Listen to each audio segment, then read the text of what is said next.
받았습니다. 교감 시험 문제로 안식일이 정해져서 고민하고 또 기도하고 그렇게 하고 있는 중에 오늘 드디어 그 응답을 받아서 참으로 잘 해결되었다는 얘기를 들었습니다. 구체적인 내용들은 다음에 언제 우리 교감 선생님의 직접적인 말씀을 통하여 아마 들을 기회가 있으라 생각합니다. 정말 하나님께서 우리 기도하는 모든 성도님들의 기도를 들어주셔서 참으로 기적 같은 일들을 이루어 주셨습니다. 우리가 끊임없이 하나님 말씀 위에 바로 서고 또 원칙을 바르게 지키기 위하여 참 교감 선생님의 귀한 모분을 따라서 우리가 최선을 다해야 하리라 생각합니다. 오늘 저녁에는 좀 특별한 제목으로 좀 말씀을 드리겠습니다. 누구나 편견 없이 시대의 소망을 잃는다면, 우리가 대쟁투 총수 보급 운동에 여러분들이 많이 참여해 주셔서 오늘까지 40여 분, 또 2,200여 부가 되었습니다. 아주 많은 분들이 열심히 참여해 주셔서 감사합니다. 그와 더불어서 특집으로 우리가 정말 이 세상에는 많은 사람들이 편견 없이 시대의 소망을 읽는다면 어떤 일이 벌어질까요? 본문 속에서 한번 다뤄보고요. 자, 5월의 성경 구절. 5월은 가정의 달이기 때문에 가정에 대한 내용들을 한번 정해보았습니다. 자, 같이 한번 읽어보겠습니다. 누구든지 시작. 누구든지 하나님을 사랑하노라고 그 형제를 미워하면 이는 거짓말하는 자니 보는 바 그 형제를 사랑하지 아니하는 자는 보지 못하는 바 하나님을 사랑할 수 없느니라. 요한일서 4장 20절 말씀. 우리가 정말 하나님을 사랑하면 눈에 보이는 누구를 사랑하게 된다고요? 형제. 이 형제를 갈로 넣기로 하면 누가 들어갈 수 있을까요?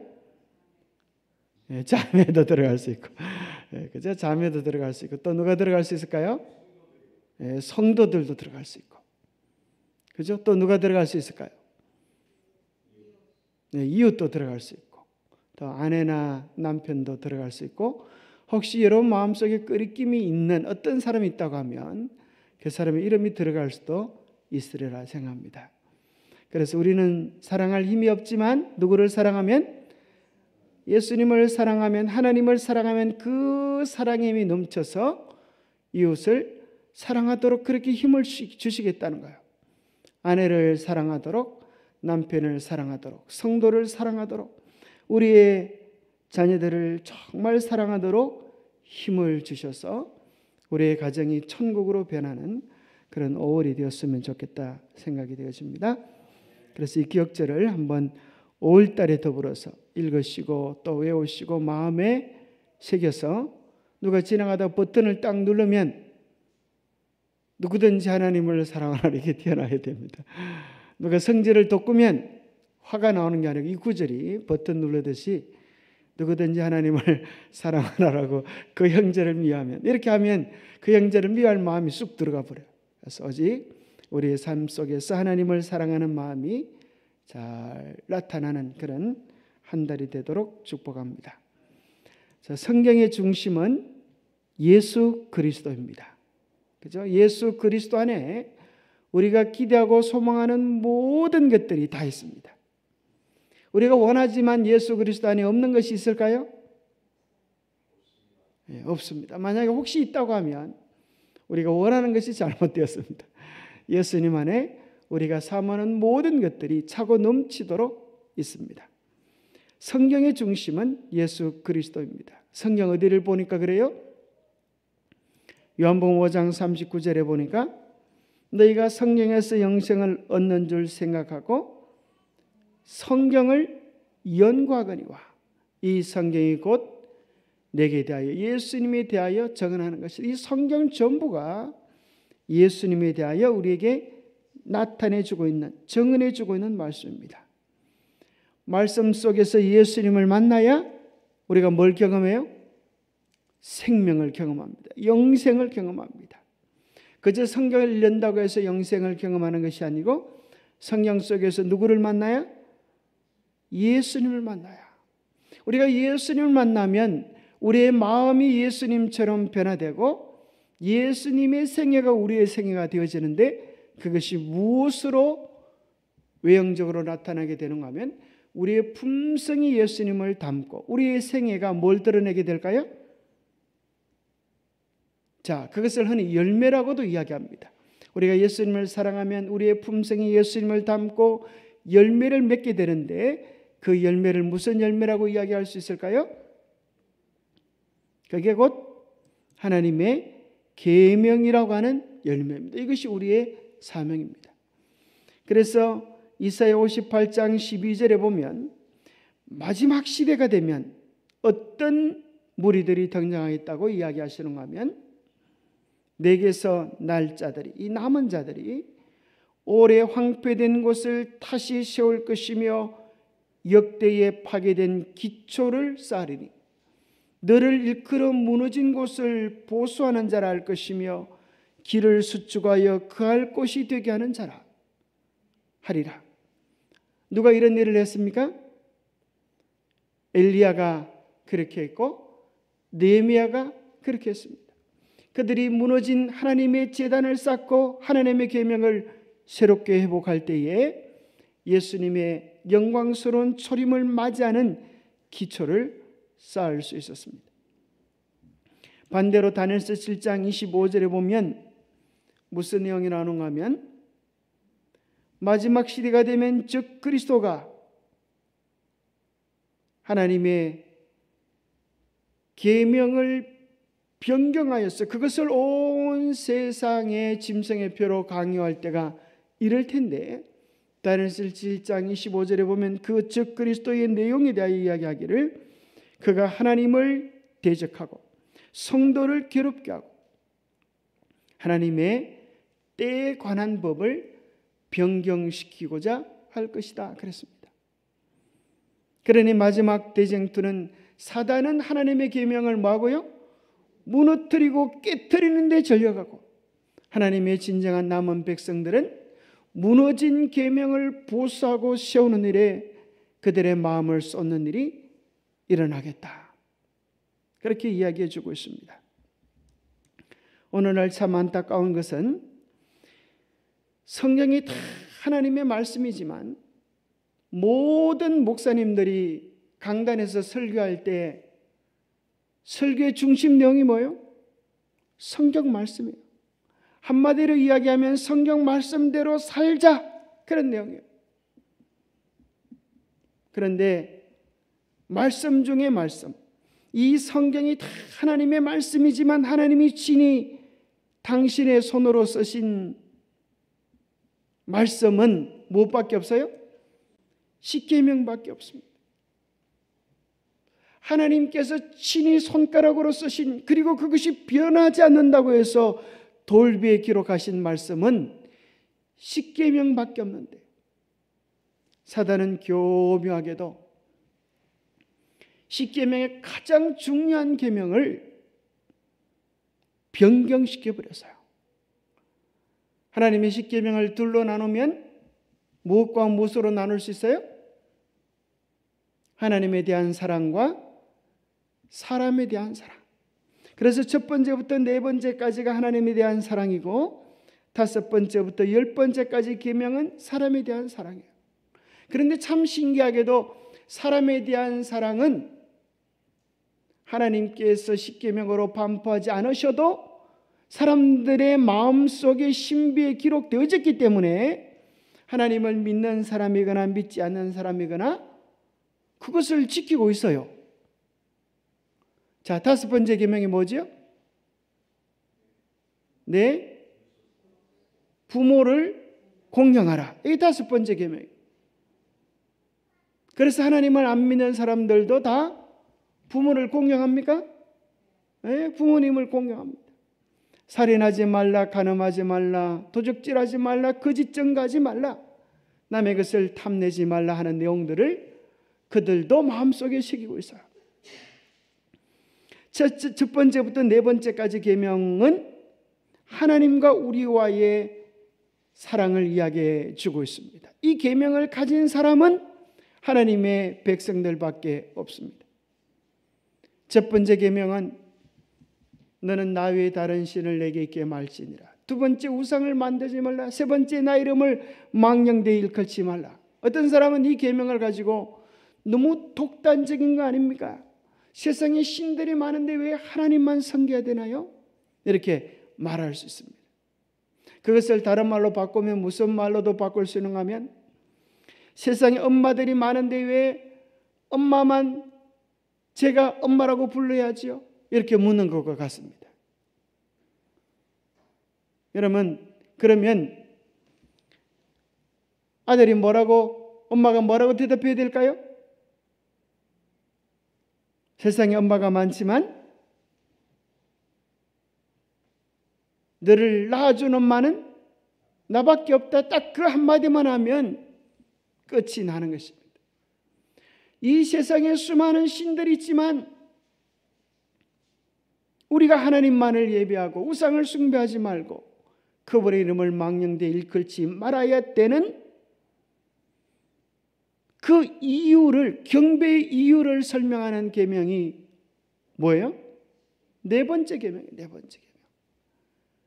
너를 낳아주었기 때문에 내가 너의 어머니다 라고 말하는 것처럼 내가 너를 창조해 주었기 때문에 너희들은 나를 예배해야 한다. 이 예배의 근거를 말씀해 주는 것이 네 번째 계명입니다.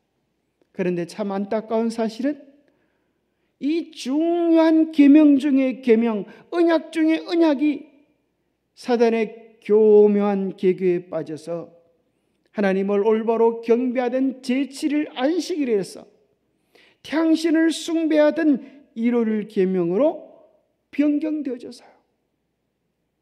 그래서 오늘날 수많은 교회들은 편하자고 남들이 다 그렇게 하니까 쉬운 길을 선택했습니다. 넓은 길을 선택했습니다. 사람들이 아무리 많이 갈지라도 아무리 인기가 있을지라도 우리는 예수님께서 명하신 길이 아니면, 하나님의 말씀이 주장하는 내용이 아니면 우리는 따라갈 수 없다라고 말하는 무리가 있어요. 그 무리가 누구지요? 남은 무리입니다. 계시록 14장에 보면 어린 양이 어디로 인도하든지 따라가는 사람들이 있겠다 그랬습니다. 그들의 마음속에는 예수님이 계시고 하나님의 계명대로 살아가는 삶의 열매를 맺는 사람, 그들을 하나님은 사랑하실까요? 하나님께서 그들을 지키시고 보호해 주실까요? 참으로 안타깝게도 이 세상에는 그들이 하나님의 계명을 지키는 특별한 무리이기 때문에 칭찬해주고 격려해주고 용기를 주는 것이 아니라 이단으로 그렇게 내몰고 있어요. 이것이 사단의 술책입니다. 그래서 그 교회에서 나온 책들은 읽지도 말고 그 사람들과는 말을 섞지 말아라, 그렇게까지 이야기합니다. 그런데 참 미안한 일이 벌어졌습니다. 이 시대의 소망이라는 책을 장로교회 목사님이 읽고 너무 감동을 받았어요. 그런데 이 책의 저자가 누군가 하면 엘렌 G. 화이트뿐이에요. 엘렌 G. 화이트이라고 하는 이름만 봐도 일반 많은 장로교, 감리교 목사들은 아주 깜짝 놀라요. 그 책을 우리가 읽을 수 없다는. 그래서 이 목사님이 고민을 하다가 예수님의 마지막 생에 대한 너무나 중요한 내용을 마치 자기가 쓴 것처럼 책의 제목을 싹 바꾸고 저자도 자기로 딱 이름을 넣어놨어요. 그렇게 해서 책을 출판했는데 그 책을 장로교 목사님이 출판한 것처럼 해놓으니까 시대의 소망을 많은 교회 목사님들이 읽고 하나같이 뭐라고 얘기할까요? 뭐라고 얘기할까요? 세상에 이런 책이 없다는 거예요. 그러니 편견 없이 시대의 소망을 읽는다고 하면 정말 누구든 예수님의 생에 대하여 깊게 이해하게 되고 예수님을 제대로 만나는 역사가 일어날 수밖에 없습니다. 여기 한국 교회에 한경직 목사라고 하시는 분이 계시는데 이분이 한국 교회를 대표할 만한 아주 알아주시는 그런 목사님. 이 목사님이 시대의 소망을 읽고 나서 이렇게 이야기를 했습니다.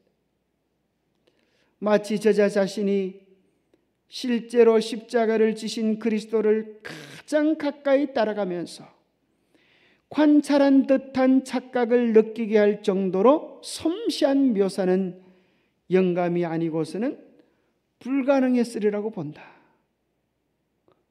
참 설명을 잘했죠? 정말 이분이요, 이 책을 읽어보니까 이 말은 무슨 말이에요? 시대의 소망이라고 하는 책은 영감받지 아니하고서는 쓸 수 없는 책이다. 마치 영감을 받아서 예수님의 생애를 가장 가까이에서 따라가며 관찰하면서 기록한 책이 이 책이다. 그렇게 고백한 것입니다. 여기 추천서에, 그 책의 추천서에 이렇게 되어 있습니다. 이 책이 시대의 소망으로 번역되어지지 않고 십자가의 고난이라고 하는 책으로, 저자가 누군가 하면 박수일 목사라고 그렇게 되어 있어요. 그러니까 이 책을 읽고 얼마나 감동을 받았는지, 이것은 영감이 아니고서는 불가능했으리라. 그리스도의 사랑이 얼마나 위대하고 깊은지, 또는 구원과 인생의 승리를 원하는 모든 사람들은 이 책을 읽어야 할 것이다. 모든 국민들에게 꼭 권하고 싶다. 이 대한예수교 장로의 영락교회 원로 목사, 신학 박사 한경직 목사님이 이 책을 추천하셨어요.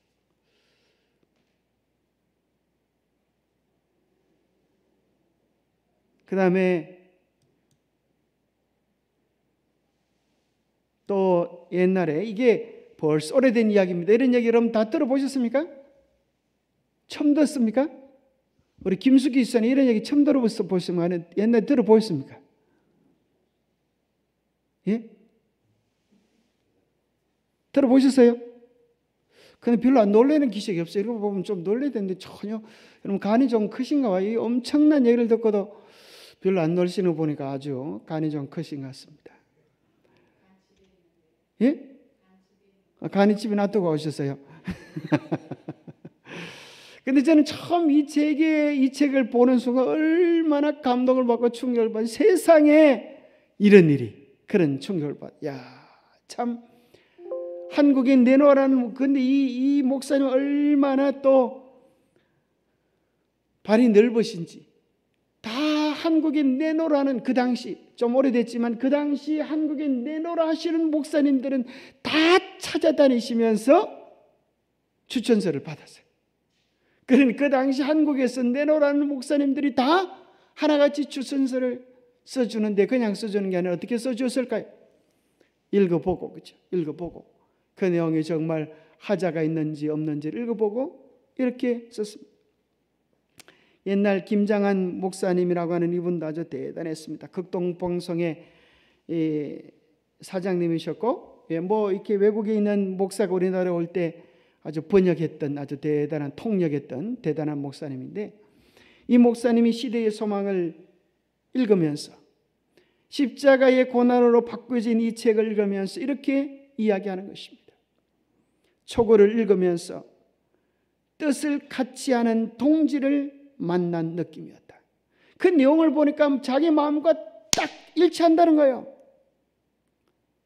저자의 깊은 묵상과 체험에서 나온 신앙 고백적 저술임을 확인할 수 있었기 때문이다. 한국 교회에 지금 필요한 것은 고난의 신비를 바로 이해하는 것이다. 참 이분도 이 시대의 소망을 읽으면서 마음에 큰 감동을 받고 자기 마음과 똑같은 느낌을 받아서 이것은 정말 신앙의 동지를 만난 것이다. 한국 교회가 타락한 이유는 그리스도의 고난을 명상하지 않기 때문인데, 그리스도의 고난을 정말 제대로 경험하면 이 교회, 이 복음이 한국 교회에 가장 필요한 그런 복음이 될 것이다. 여기 계속된 극동방송 아시아방송 사장님이었던 김장한 목사님의 내용을 보면 이렇게 나옵니다. 이렇게 이야기합니다. 이 일은 한국 교회가 당면하고 있는 여러 문제를 해결하는 열쇠가 된다고 믿고 있다. 박수일 목사의 십자가 고난은 이 일에도 크게 기여할 것으로 믿으면서 삼가 추천한다. 그러니까 이 시대의 소망만 제대로 읽어보면 한국 교회가 당면하고 있는 문제들, 이게 뭐예요? 죄를 가볍게 여기고 한번 구원받은 것은 영원한 구원이다 하면서 인생을 아무렇게나 살아가는 이 모든 것에 대한 개혁들을 시대의 소망만 제대로 읽는다면 새로운 전환점이 될 것이다라고 이야기를 해 주십니다. 또 김동길 교수님도 아주 유명한 분이시죠. 이분이 이 책을 읽고 나서 이렇게 추천을 했습니다. 그런 사람입니다. 그저 그 글은 그 사람 마음의 중심에 있는 내용을 표현하는 것 아니겠어요? 여러분들이 책을 하나 내려고 하면 또 읽고 또 읽고 또 읽고 하실 것입니다. 정말 마음속에 있는 뜻을 어떻게 잘 표현할 수 있을까 고민하고 또 고민하지 않겠습니까?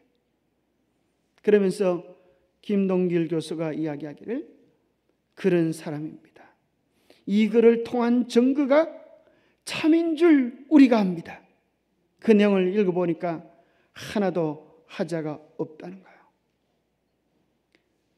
그래서 연세대학 교수였던 김동길 교수님이 그때 그 책을 읽고 이렇게 감탄하면서 주의 영광, 구주의 영광 그렇게 하면서 감탄문으로 서론을 추천합니다. 또 그 다음에 이 목사님께서 한국에 내놓으라고는 신학대학원 총장님들을 다 찾아다녀. 그래 이 책을 한번 읽어보라. 너무나 좋은 책인데 하면서 추천을 했는데 서울신학대학교 그 당시 서울신학대학장 이상훈 학장님께서 추천을 쓰는데 그 내용 속에 이렇게 되어 있습니다. 기독교 신앙의 본질은 예수 이해의 문제이다. 하나님의 아들 예수 그리스도의 신앙으로 구원받기 때문이다. 성서적 구원론은 예수에게 향한 고백 신앙의 하나만의 대전제에서 가능하며 또 그와 같은 경험론적 변증에서 확인된다. 적어도 이러한 성서적 신앙의 구조론적 입장을 초대교회로부터 대하처럼 줄기차게 흘러와 동료가 없다. 그러다가 그러한 예수 신앙이 근대 회의주의적 도전을 받은 것이다.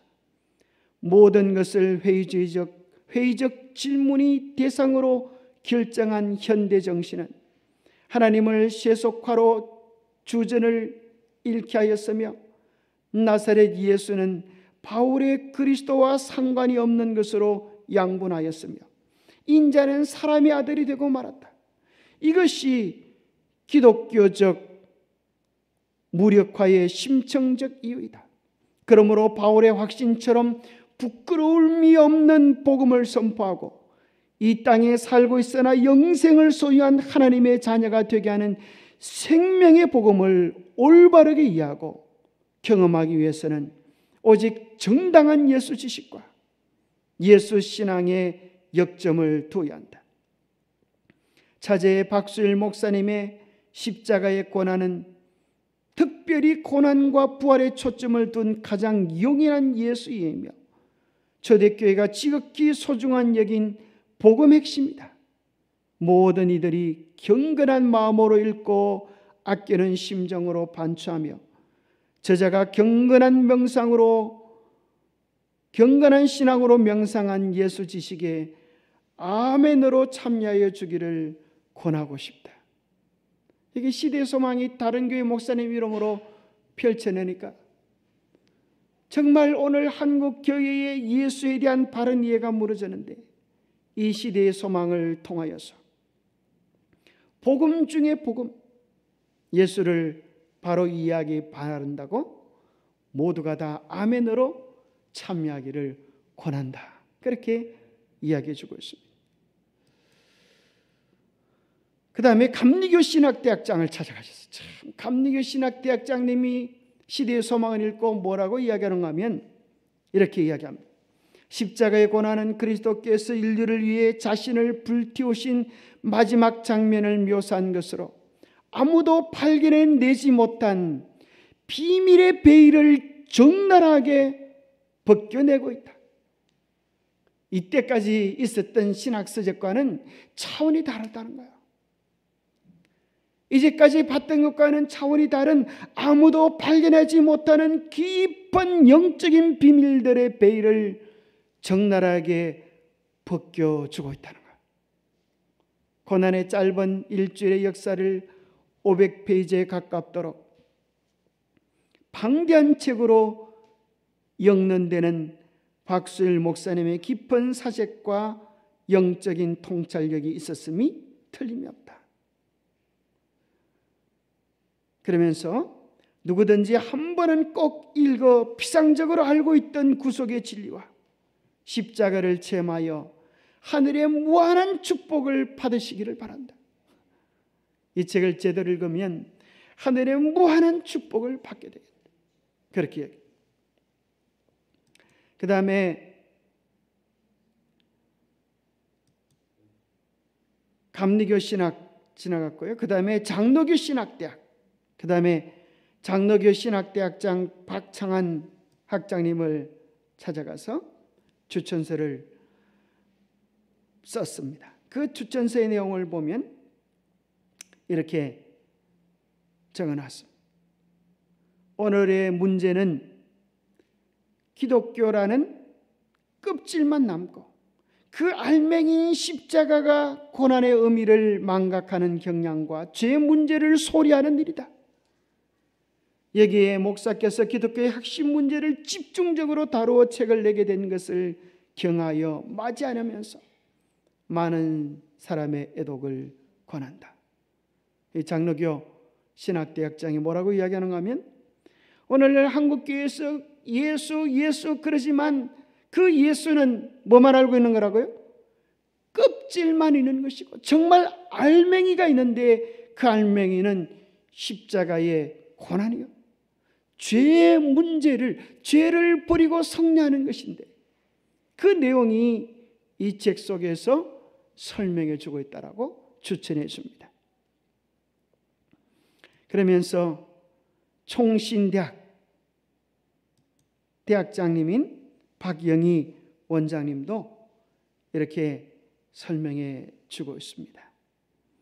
성경의 주제를 한마디로 한다면 예수 그리스도인데, 예수 그리스도에 대한 가장 놀라운 책을 써주어서 큰 감동을 받았다고 이야기해 주고 있습니다. 예수에 관한 많은 서적 가운데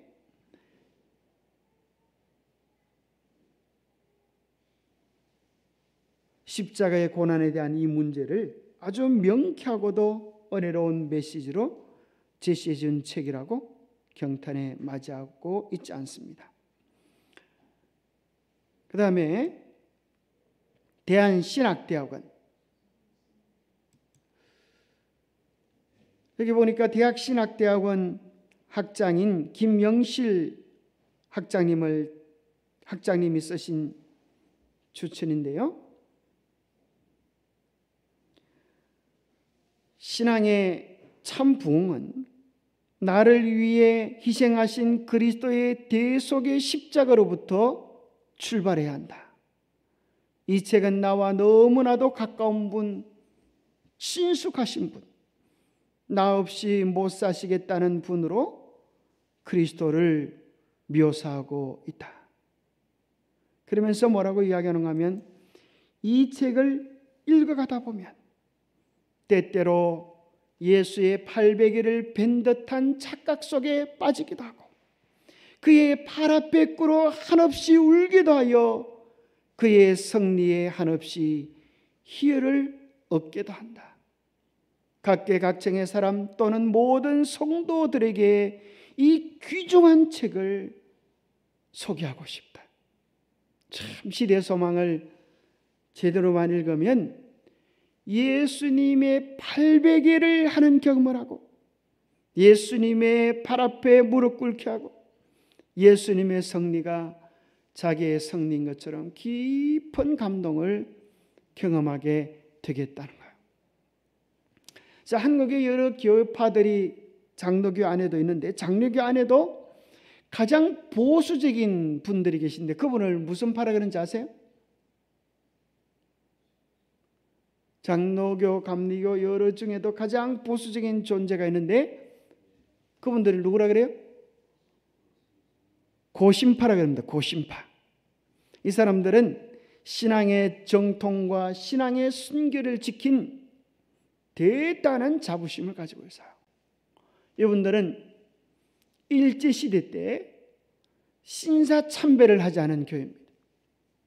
그렇기 때문에 다른 교회들은 다 바벨론화가 되었고 우리는 정말 신실한 순수함을 지킨다. 그러면서 자기들은 아주 대단한 신앙을 자부하는데 그 고려신학대학 원장님이 그 당시 김병은 원장님인데 이 책을 이렇게 읽고 추천했습니다. 인류에게 주신 하나님의 선물 가운데 그리스도 예수만큼 귀한 분이 있을까? 그러나 우리는 너무나도 그분에 대하여 피상적으로만 알고 있다. 이번에 어려운 산고 끝에 완성하신 십자가의 고난은 우리가 생각지도 못한 진리의 보배들을 캐내어 진열해 놓았다. 예수의 고난은 물론 부활과 성천에 이르기까지 자세하고도 신령하게 묘사한 부분들은 다른 어떤 서책에서도 얻을 수 없는 부분들로 신앙에는 물론 그리스도가 어떤 분인지 모르는 사람들까지도 새로운 눈을 뜨도록 일깨워주는 책으로 믿으며 이에 추천하는 바이다. 그러니까 이 책은 이제까지 나왔던 여러 책들과 다르게 예수님의 십자가, 부활, 성천에 이르는 그 세시한 부분들을 다른 어떤 서책에서도 볼 수 없던 부분들을 기록해 놓은 너무나 좋은 책이라고 추천해 줍니다. 수도 침례신학교, 침례신학대학원 거기 있는 김갑수 원장님도 이렇게 추천해 줍니다. 예수님의 위대한 생애를 생생하게 그려놓은 책은 없을까? 이것이 모든 기독교인이 갖는 유일한 소망이다. 정말 기독교인이라고 하면 예수를 제대로 알고 이해하고 경험하고 싶은 그런 소망을 가지고 있는데 바로 이 책이 그 소망에 대한 대답이라는 거예요. 예수의 생애를 있는 그대로 살아 움직이듯이 그러나 잡다한 이야기를 끼워 넣거나 혹은 다소 줄임으로써 장황하게 되거나 너무 몸이 건조하게 되지도 않을 책을 우리들은 항상 기다려왔다. 너무 과장하지도 않고 뻥치도 않고 너무 요약되지도 않지만 정말 중요한 핵심들을 사실적으로 묘사한 책은 없을까? 이렇게 고민해 왔다는 거예요. 달리 말하면 사실에 입가가 돼 그 사실을 깊은 신앙 체험을 통해 감동적으로 재구성한 책을 기다렸다. 여기에 내놓은 십자가의 고난은 바로 이러한 우리의 기다림에 충분히 값하는 책임에 틀림이 없다. 정말 예수를 깊이 만나고 경험하고 싶었는데 이 책이 그 책이라는 거예요. 일단 책의 목자를 훑어보면 예수님의 오심을 하나님의 섭리로 현명하게 부각시킨 첫 장부터 예수님의 마지막 교훈을 정확하게 파쇄하여 전달해주는 마지막 장까지의 내용이 논리적 질서를 유지하면서 대서사시를 이루고 있음을 쉽게 알 수 있다. 말할 필요도 없이 예수님의 십자가의 고난은 더욱 밀도 있게 구성하여 풍부한 감동으로서 소설해 놓았다. 이 책은 깊은 마음의 충격과 자성 없이는 읽을 수 없는 책이다. 예수를 믿지 않는 불신자들에게는 훌륭한 예수님의 정기로서 사랑을 받게 될 것이며 신자들에게는 그의 생애를 쫓아 살면서 그의 제자가 되려는 열정을 갖게 해줄 것으로 확신한다. 더욱이 박수일 목사의 화려한 문장은 독자들의 흥미를 유발하고 신앙의 깊이를 더해 줄 것으로 믿어 의심치 않는다. 필자의 노고에 깊이 감사드리며 독자들에게는 훌륭한 신앙의 반려가 되기를 바람하지 않는다. 이분이 이제 박수일 목사님입니다. 이분이 장로교 목사님인데 시대의 소망을 읽고 깊이 감동을 받았어요. 시대의 소망으로 사람들이 읽지 않으려고 하니까 십자가의 고난이라고 하는 책으로 시대의 소망의 마지막 부분을 한 권의 책으로 표현했습니다. 이 책을 읽고 나서 이렇게 많은 교회 지도자들이 감동을 받았습니다. 그러나 나중에는 이 재림교회의 내용이라고 하는 사실을 알고 많이 회수되었습니다. 헌책방에서 혹시 이 책을 만날 수도 있습니다. 이 책의 추천서에 보면 내용들을 확인할 수가 있고 이 내용들을 시대 소망과 비교해 보면 거의 흡사한 것을 발견하게 될 것입니다. 마찬가지로 정말 시대 소망을 잘 읽어보면 예수님의 생애를 곁에서 보고 관찰한 것처럼 그렇게 기록되어졌음을 신할 수밖에 없습니다. 그런데 오늘 이제 우리가 온 세상에 보급하기 원하는 대쟁투를 사람들이 정말 편견 없이 진리를 사모하는 마음으로 그 책을 읽는다고 하면 얼마나 많은 사람들이 예수님을 만나고 마지막 시대에 도래할 문제들에 대하여 새로운 각성을 가지게 될까 기대해 보는 것입니다. 그래서 먼저 우리가 그 책이 나오면 정말 기도하는 마음으로 그 책을 읽고 그 책에 있는 아름다운 내용들을 우리 입술로 먼저 소개하도록 그렇게 우리 각자가 준비를 하면 좋겠습니다. 아무리 좋은 것이라 할지라도 어떻게 포장하냐에 따라 가지고 사람들이 대하는 태도는 전혀 달라질 수 있습니다. 우리가 그 말씀을 읽고 먼저 읽고 정말 그 속에서 맛본 보배들을 우리의 삶으로 우리의 신앙으로 잘 묘사할 필요가 있습니다. 그러면 자 우리가 지난번에 했던 말씀의 손가락 다 기억합니까? 여러분 손 한번 내고 다 같이 한번 해보시기 되기를 바랍니다. 맨 작은 게 뭐예요? 듣기, 그죠? 듣기. 두 번째 게요? 읽기. 그 다음에요? 쓰기. 그 다음에요? 암기죠, 암기. 그 다음에 제일 마지막 게 묵상하기. 그래서 기로 다 끝납니다. 그런데 이게 가만히 보면 손목이 있어요, 손목. 손목이 뭘까요? 이 순종하기입니다. 아무리 알아도 순종하지 않으면, 여러분들이 실천하지 않으면 소용이 없어요.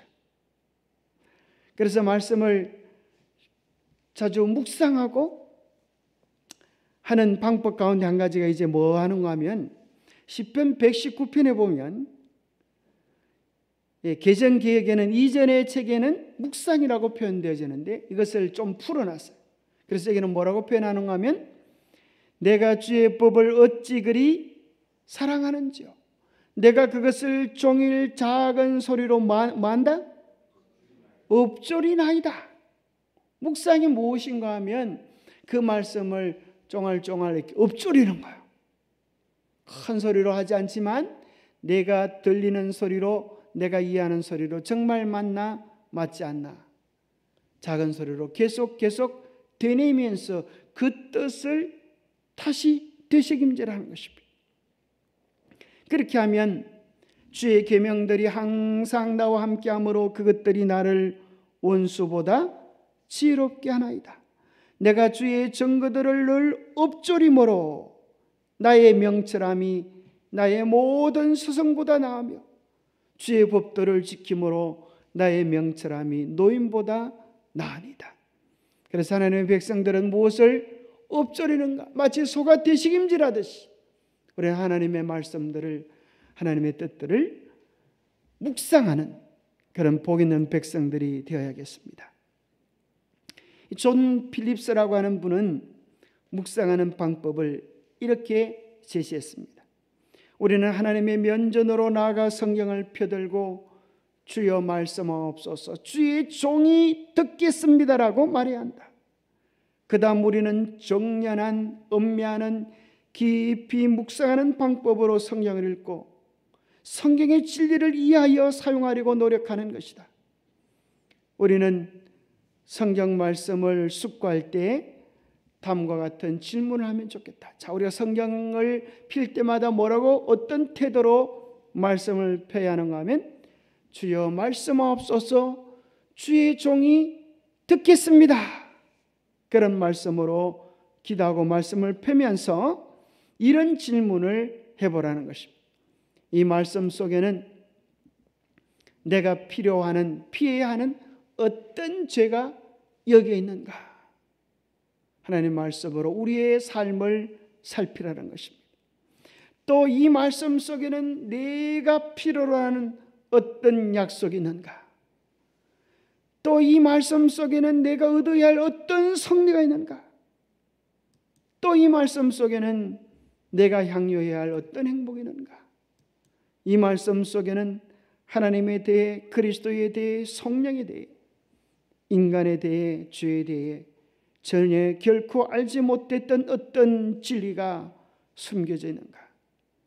그래서 우리가 말씀을 읽을 때 그냥 생각 없이 읽는 것이 아니라 그 속에서 우리의 죄를 보고 성령의 약속을 붙잡고 행복을 발견하고 변치 않는 진리들을 발견해내고 또 우리의 삶 속에서 정말 실천할 만한 성경 전체를 관통하는 중요한 교훈들, 영적 원리들을 발견하여 우리의 삶에 맛볼 때 무슨 일이 일어날까요? 많은 사람들이 성경을 읽을 때는 아멘하지만 덮으면서 무슨 생각을 하면 이런 생각을 해요. 성경은 성경이고 나는 나다. 그때 하나님은 살아계신 하나님이지만 지금 내가 살려고 하면 돈을 열심히 벌어먹고 살아야 된다. 이렇게 하면서 우리는 힘들고 어려운 삶을 살아갑니다. 그러나 우리가 성경 말씀을 깊이 묵상할 때 우리는 뭘 깨닫게 될까요? 성경 속에는 하나님이 여전히 살아계셔서 우리의 삶을 주관하고 계시고 여전히 살아계셔서 옛날에 있었던 기적 같은 기적을 오늘도 우리를 위하여 일으키실 수 있음을 경험하게 되는 것입니다. 아마 우리 교감 선생님이 그것을 제일 많이 경험하리라 생각합니다. 참으로 처음 그 문제로 기도하고 어려울 때 참으로 교환생의 마음이 아주 간절하고 애타는 마음을 그 글들 속에서 아주 읽었습니다. 그런데 이제 하나님 은혜 안에서 정말 하나님 말씀을 그렇게 의지하는데, 제가 생각에는 에스더처럼 죽으면 죽으리라 그렇게 결단하신 것 같아요. 정말 내가 말씀대로 계명대로 살다가 죽는다 할지라도 순종하는 길을 나가겠다, 그렇게 결심하신 게 분명합니다. 그래서 땅에 떨어져 죽는 것처럼 보였는데 하나님께서 우리 붙잡아 주셔서 그 모든 것이 승리로 반전되어지는 귀한 역사를 되셨다고 생각합니다. 참으로 살아계신 하나님의 귀한 은혜를 다시 한번 경험하려고 하면 우리가 어디로 나아가야 되겠어요? 순종의 자리를 이탈하면 우리는 많은 경우에 홍해 앞으로 나아가지 못하고, 우리는 홍해 앞에서 기도하지 못하고 뗏목을 만들어서 타고 가려고만 생각하니까 우리의 삶 앞에서 정말 기적 같은 역사들을 경험하지 못하는 것 같습니다. 말씀에 대한 도전들, 순종의 깃발을 내세우고 나가면 주님께서 우리의 삶에 이 말씀 속에 있던 성들을 우리에게 주실 것입니다. 그래서 여러분에게 제안 드리고 싶기는 말씀을 이렇게 연구하라고 얘기 드리고 싶어요. 먼저 기도하고 성경을 깊게 읽어라. 그리고 성경을 묵상하라. 그리고 세 번째는 말씀 속에서 내가 받은 은혜들을, 내가 깨달은 내용들을 기록하라. 그 다음에 뭐 하셔야 되는가 하면 그 다음에 정언을 펴서 내가 기록되었던 내용과 성경에 대한 이해들을 비교해 보라. 여러분, 이런 경험을 꼭 한번 해보시면 좋겠어요. 성경 전체 창세기부터 계시록까지 성경을 읽고 묵상하고 관계된 정언의 말씀, 연애신을 살펴보면 우리의 신앙이 전혀 다른 차원을 경험할 수 있어요. 왜 그런가 하면 은혜를 먼저 기록하고 정언들을 펴서 보면 이런 경험을 하게 돼요. 야, 내가 깨달았던 말씀도 정언에 나와 있네. 세상에 성령께서 나에게도 감동을 주셨네. 그런 생각을 할 뿐 아니라 내가 깨닫지 못했던 더 깊고 놀라운 부분들이 정언에 기록되어져 있음을 발견하고, 과연 선지자이시구나, 그렇게 탐복할 수밖에 없는 경험을 하게 됩니다. 우리가 안 읽으니까, 묵상하지 않으니까, 질문하지 않으니까 그렇게 많은 감동과 피로들을 느끼지 못합니다. 자, 한 가지 여러분에게 퀴즈를 한번 내보겠어요. 자, 에덴 동산에서 우리가 무슨 옷을 입었습니까? 무슨 옷을 입었습니까? 네, 빛의 옷을 입으셨다 그러는데, 자, 빛의 옷을 입은 게 확실합니까? 예, 우리 한 집사님 아무것도 안 입었다 그래요. 자, 윤 집사님, 에덴 동산에서 아담과 하와가 뭘 입었을까요? 죄를 짓기 전에 말이에요. 죄를 짓기 전에 오락가락 합니까? 어허, 그저 어디 잘 우리 지사님, 우리 수석 여지사님, 에덴 동산에서 아담과 하와가 뭐 입었어요? 빛의 옷을 입었어요, 그죠? 빛의 옷을 입었다고 알고 계신데, 그게 성경 어디에서 나옵니까? 자, 이제 한번 대답을 해보죠. 성경 어디에 나오는지. 자, 우리 성자님도 대답하셨고, 우리 수석 여지사님도 우리 정의사님 대답하셨는데, 자, 또 우리 다 그렇죠? 다 그렇게 알고 있죠? 빛의 옷을 입고 있었다고 알고 있죠? 근데 그 성경 어디에 나와요? 우리 송철숙 씨는 어디에 나오는지 아세요? 자, 여러분, 똑똑히 정신 차려야 돼 보세요. 성경에 안 나오는 걸 여러분들이 믿고 있으면 여러분들 뭐가 되는 거예요? 태권도도 못하지만은 이상한 사람이 되는 거예요. 응? 성경에서 뭐 해야 돼요? 발견해야 돼요. 그래서 여러분들이 그냥 생각 없이 읽으면 이렇게 그거 화이트부인 책에 보니까 나오던데요. 그래서 될 일이 아니라는 거예요. 우리 모든 믿음의 기준은 뭐가 아니라 화이트부인의 책이 아니라 우리가 정말 읽고 연구하기 원했던 성경이 우리의 기준이 되어야 된다. 그래서 화이트부인은 얼마나 많이 이야기하는가 하면 여러분들에게 성경을 읽도록 성경의 밝은 빛을 비추기 위하여 내가 이 책을 쓴다. 그런 내용들이 참 많아요. 우리가 성경 내용을 읽고 그처럼 밝은 이해를 가질 수만 있다고 하면 사실 예언의 신이 필요 없었을 거예요. 그런데 우리가 깨닫지 못하기 때문에 큰 빛으로 인도하는 작은 빛이 된 거예요. 자, 성경에 그런 말씀이 그럼 있을까요? 없을까요? 있을까요? 없을까요?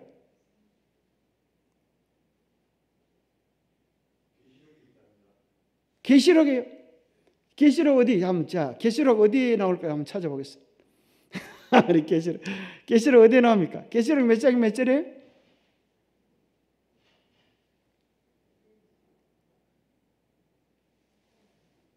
자, 큰일 났습니다. 시간은 다 되나면 여러분 맡겨놨다가는 다음 주까지 숙제로 드리겠습니다.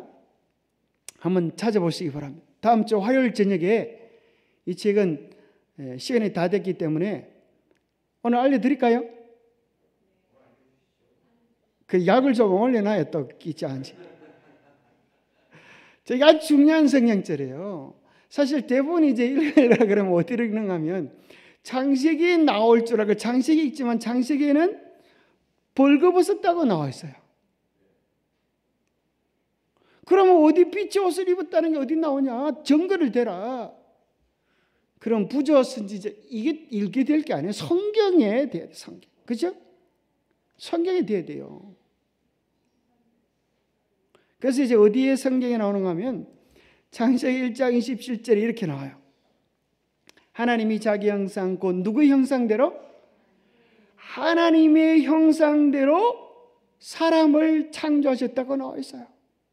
그러면 하나님의 형상은 어떤 형상인가를 알려주는 성경책이 나오는데 그 성경책이 어딘가 하면 시편 104편 1절 2절입니다. 이 성경책을 두 개 연결시켜야 돼요. 시편 104편 1절 2절에 보면 이렇게 되어 있어요. 내 영혼아 여호와를 송축하라. 여호와 나의 하나님이여 주는 심히 위대하시며 존귀와 권위를 옷 입으셨나이다. 주께서 옷을 입음같이 빛을 입으시며. 우리 하나님 뭘 입고 계세요? 빛을 입으시며. 성경 속에서 확인하게 되는 거죠.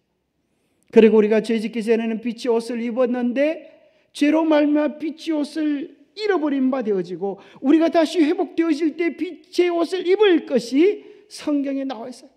그 구체적인 내용들. 자, 우리가 마음속에 이런 상자를 한번 생각해 보세요.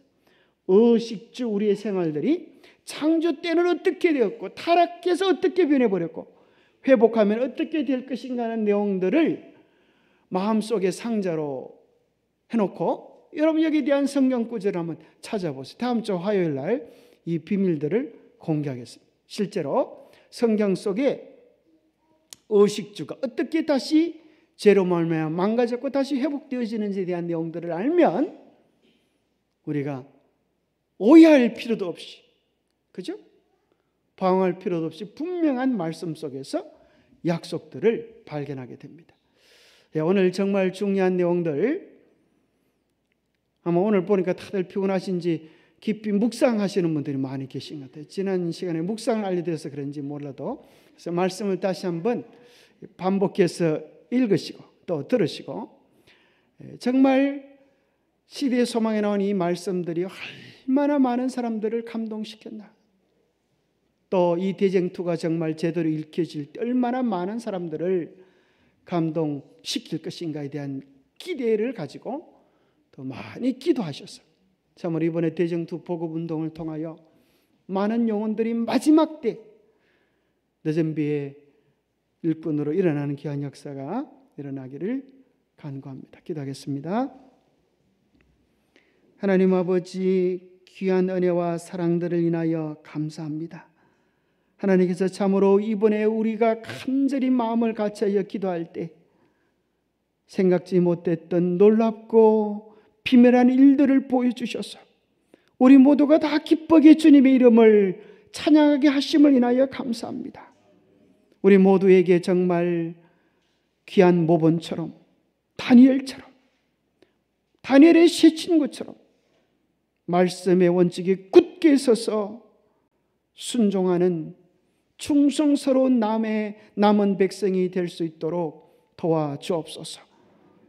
무너진 데를 수보하며 하나님께서 세우신 영광의 기치를 높이 들어서 이 어둠 속에 우리의 사명을 드높일 수 있는 우리 모두가 되도록 도와주옵소서. 이번에 참으로 놀라운 하나님의 섭리를 우리로 맛보게 해주심을 인하여 감사합니다.